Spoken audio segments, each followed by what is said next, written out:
UMBC I find to be a really attractive institution because of its focus on undergraduate teaching. Although I do a lot of research and lead fieldwork in Greece, I really love to teach. And I find that UMBC students are eager to learn, and that they are well disposed to learning, and that they seem to enjoy what I have to convey and how I convey it. And so that's a huge pleasure of working at this institution.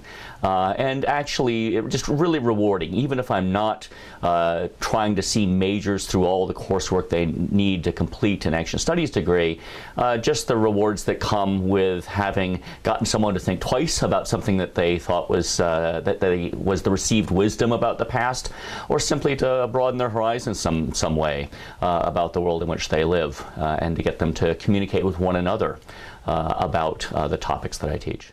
There are two opportunities which students have to come overseas, sometimes in my company, through the Ancient Studies department. One is the spring break trip. So every year since this department was founded, and that was 1966, the department has organized a study trip during the spring break.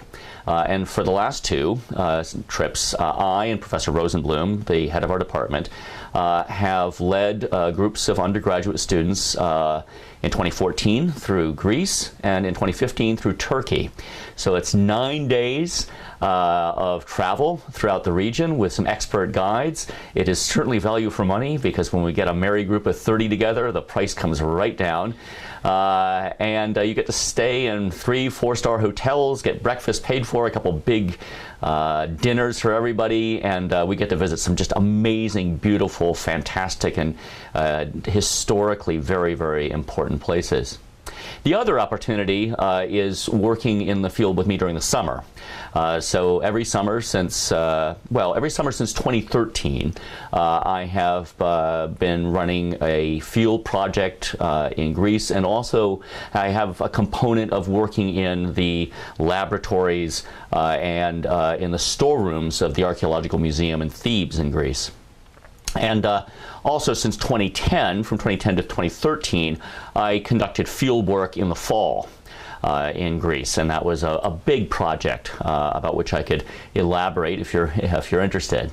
But in any case, it does give, and it will continue to give, students a direct experience in field work. Eventually, there's going to be a field school involving dozens, if not scores, of students from this institution and others. And they learn what it is that archaeologists actually do on the ground, as well as having the ability to get academic credit for it. I would really promote the Ancient Studies department as a place for people to go if they are interested in being able to get into a career that will allow them, that gives them a whole variety of places, a whole variety of options. That is to say, you learn a great deal about culture, about the cultural inheritance of our own societies today, and of many societies around the world. One learns about language, and anything that one learns about a language in a rigorous way makes one reflect on one's own use of language more critically. But also you have the opportunity, my favorite thing, to go play outside in the dirt. So if you like being outside in the sun, working hard, and literally just discovering things that people haven't seen for hundreds or thousands of years, then it's definitely a place for you to go. But you've got the whole gamut. You could work in museums, you could work with manuscripts, you could work in collections, you can work in cultural resource management, or you can go off and work with, say, me or other people in Greece, Central America, the ancient Near East, wherever it may be.